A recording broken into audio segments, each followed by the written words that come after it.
शाम। शाम एक मिडिल क्लास फैमिली से है और शाम के पापा एक कंपनी में जॉब करते हैं। और ये है राम, एक गरीब परिवार से है। राम के पापा एक सिक्योरिटी गार्ड की जॉब करते हैं और राम की मम्मी नहीं है, सिर्फ उसके पापा ही है।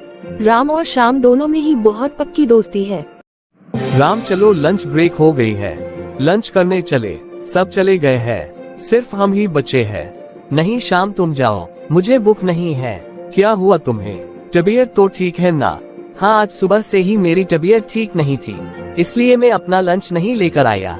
तुम जाओ, तुम तो अपना लंच कर लो। राम तुम्हें क्या हुआ है? कल भी तुम्हारी तबीयत ठीक नहीं थी, डॉक्टर को चेक करवा लिया या नहीं? हाँ करवा लिया था, डॉक्टर ने दवाई भी दी है। डॉक्टर ने बोला था कि दवाई से भूख थोड़ी कम लगेगी, इसलिए तुम अपना लंच कर लो। ओके ठीक है। जिस दिन राम के पापा अपनी ड्यूटी पर जल्दी चले जाते हैं, उस दिन राम लंच नहीं लाता। उस दिन राम कभी लाइब्रेरी में, कभी ग्राउंड में बैठा रहता है, कभी क्लासरूम में ही पढ़ता रहता है। जिस दिन लंच लाता है, तब राम और शाम दोनों एक साथ लंच करते हैं। राम तुम ये हम कैसे? तुम लंच करने क्यों नहीं गए? मेरी भी तबीयत ठीक नहीं है और डॉक्टर ने जो दवाई दी है उस दवाई से भूख नहीं लगती। अच्छा तो अब तुम मेरा मजाक उड़ाओगे क्या? बिल्कुल राम, तुम्हें पता है ना कि मुझे सब कुछ पता है, तो फिर तुम मुझसे झूठ क्यों बोलते हो? चलो अब मैं तुम्हारे लिए भी लंच लाया हूँ। शाम तुम मेरे लिए लंच मत लाया करो, मैंने तुम्हें पहले भी बोला है। अरे हर रोज सुनता हूँ, अब दिमाग मत खराब करो। चलो अब लंच कर लेते हैं। मुझे अच्छा नहीं लगता कि कोई मेरी वजह से परेशान हो। अगर हिम्मत है तो ये बात तुम मेरी माँ से बोलकर दिखाओ, अगर नहीं तो चुपचाप लंच करने चलो। माँ मुझे तुम्हारा लंच देती है और मैं ले आता हूँ। आंटी को मेरी इतनी फिक्र नहीं करनी चाहिए। मैंने भी माँ को कल यही बोला था, तो पहले मुझे एक चांटा पड़ा और फिर माँ बोली कि शाम से पहले राम आता है और राम तुम्हारा दोस्त नहीं बड़ा भाई है। ओ भाई अब तेरा नाटक बंद हो गया हो तो लंच कर ली, बहुत भूख लगी है।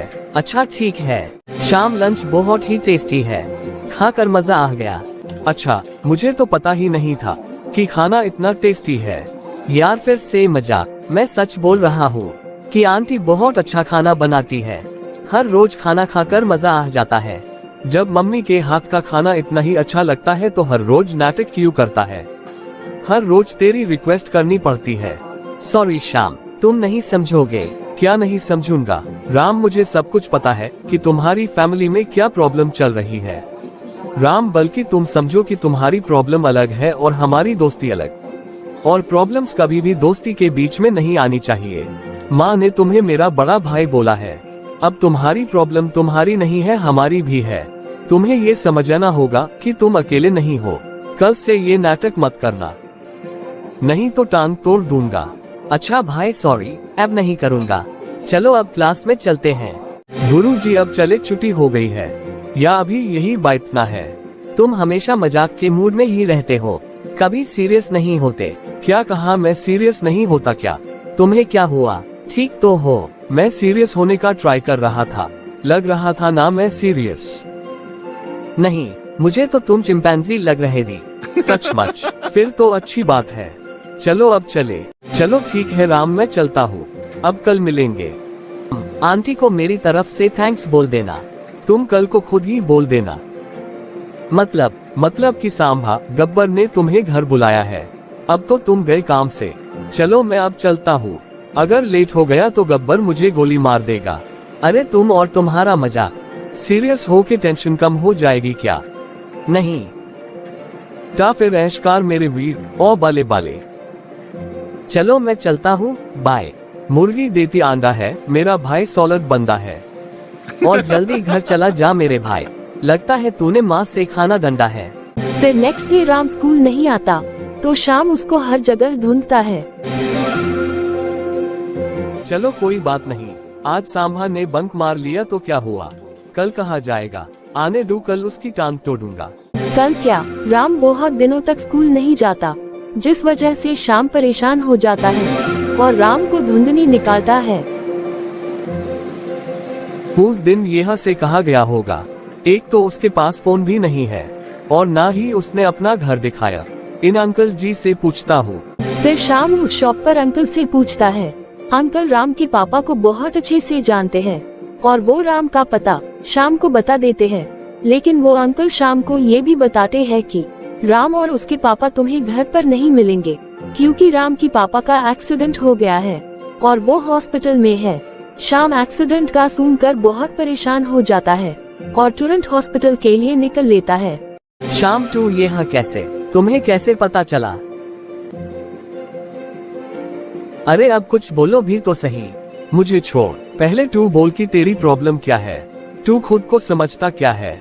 अरे अब तुम्हें क्या हुआ? अब मैंने क्या कर दिया? तुम इतना भड़क क्यों रहे हो? भगवान का शुक्र कर कि मैं सिर्फ भड़क रहा हूँ, तेरा मुंह नहीं तोड़ दिया। तुझे तो रूम में बंद करके डंडों से पीटना चाहिए। अरे तू मुझे डरा क्यों रहा है? शाम तू ठीक तो है? जब तुझे पता है मेरे गुस्से का, तो ऐसी हरकत क्यों करता है? अंकल का एक्सीडेंट हो गया है, तूने मुझे बताया क्यों नहीं? मैं इतने दिनों से परेशान हो रहा हूँ, मम्मी पापा दोनों भी परेशान हो रहे हैं। मेरे लिए ना सही माँ का तो सोच, वो कितनी परेशान हो रही है। तू ना मान, लेकिन माँ तुझे अपना बेटा मानती है। अब बस भी कर यार, मुझे समझ आ गया। मैं तुझे परेशान नहीं करना चाहता था, इसलिए नहीं बताया। सॉरी शाम, आई एम सॉरी। प्लीज मुझे माफ कर दे, मैं किसी को परेशान नहीं करना चाहता था। अब नाटक खत्म हुआ या नहीं? अब ये बता अंकल कैसे हैं? और अब ये गलती फिर नहीं होनी चाहिए। अगर ये गलती दोबारा हुई तो मैं तेरी गर्दन उड़ा दूंगा। अब पापा ठीक है और जल्दी डिस्चार्ज हो जाएंगे। अब यही बैठकर बोलता रहेगा कि अब ये भी बताएगा कि अंकल कहाँ है। वैसे राम तू इतना बोलता क्यों है? अंकल अब आप कैसे हो? अब तो मैं ठीक हूँ, पहले बहुत बुरा हाल था। राम ने मेरा बहुत ध्यान रखा, राम की ही वजह से मैं जल्दी ठीक हो गया हूँ। राम मेरी इतनी फिक्र करता है बेटा, लेकिन मैं उसके लिए कुछ भी नहीं कर पाता। नहीं अंकल, आप उसको इतने अच्छे स्कूल में पढ़ाते हो, उसका इतना ध्यान रखते हो, और क्या चाहिए होता है? नहीं बेटा, मैं तो उसको स्कूल यूनिफॉर्म तक नहीं दिला पाता, लेकिन राम एक बार भी शिकायत नहीं करता। अंकल आप परेशान ना हो, इतना मत सोचो। आप पहले ठीक हो जाओ, फिर सब ठीक हो जाएगा। अंकल अब आप आराम करो, मैं बाहर राम को देखता हूँ। हेलो सर, आप बता सकते हैं कि मेरे पापा कब डिस्चार्ज हो सकते हैं? आज ही हो जाएंगे, बस तुम बिल क्लियर कर दो। कितना बिल है सर? 1,20,000। सर फिर से बोलोगे? 1,20,000। 1,20,000, ये तो बहुत ज्यादा है सर, कुछ कम नहीं हो सकते? मेरे पापा एक सिक्योरिटी गार्ड है, इतना बिल पे करना बहुत मुश्किल है। नहीं, ये मिनिमम ही है। अगर आपके पास इंश्योरेंस होती तो आपको इतनी चिंता नहीं करनी पड़ती। ठीक है, मैं अरेंज करता हूँ। शाम ये सब कुछ सुन रहा था और फिर वो अपने पापा को फोन करता है। अब मैं ये बिल कैसे क्लियर करूँ?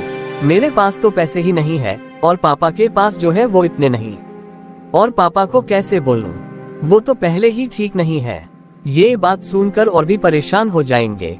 अब मैं क्या करूं? इतने में शाम आ जाता है। राम क्या हुआ, तुम परेशान क्यों हो? नहीं कुछ नहीं, बस वैसे ही कुछ सोच रहा था। क्या कुछ नहीं? मुझे तो तुम परेशान लग रहे हो। अब मैं तुम्हें क्या बताऊं? मुझे तो कुछ भी समझ नहीं आ रहा।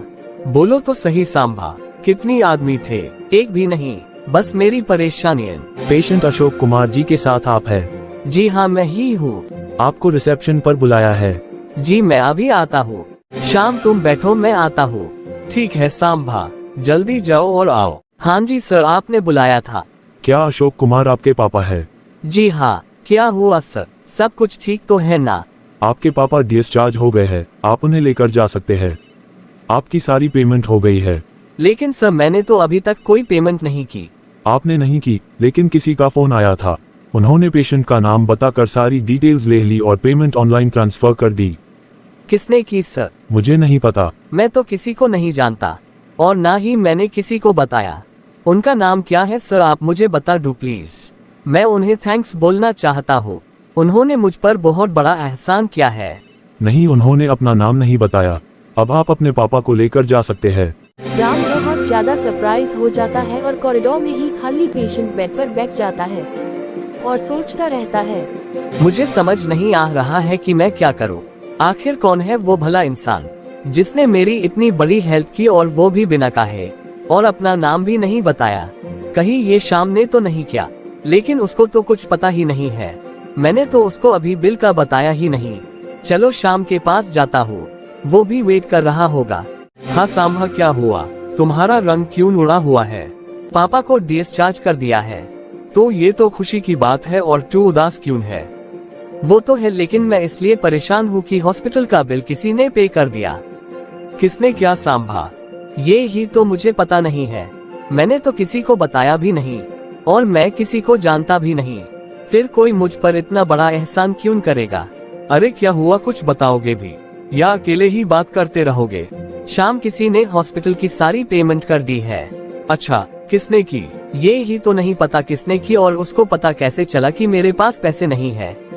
अरे अंकल ने किसी को फोन करके बोला होगा। तू इतना परेशान क्यों हो रहा है? शाम, परेशानी की ही तो बात है। पापा का फोन तो एक्सीडेंट में ही टूट गया था, जिस कारण पापा की किसी से बात भी नहीं हो रही है। और अभी थोड़ी देर पहले ही तो मुझे हॉस्पिटल के बिल का पता चला था, और मैंने किसी को बताया भी नहीं। मैंने तो तुझे भी नहीं बताया था। बात तो सरप्राइज होने वाली ही है।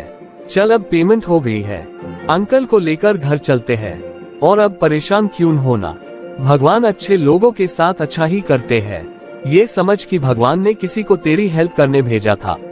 अब जल्दी चल, नहीं तो हॉस्पिटल वाले फिर से कोई बिल खड़ा कर देंगे। हाँ चल, चलते हैं। एक अच्छा दोस्त लाखों रिश्तेदारों से अच्छा है। सच्चा दोस्त वो ही है जो उस समय आपका साथ दे जब आपको सबसे ज्यादा जरूरत हो, और दोस्ती में किया हुआ काम कभी भी जताना नहीं चाहिए।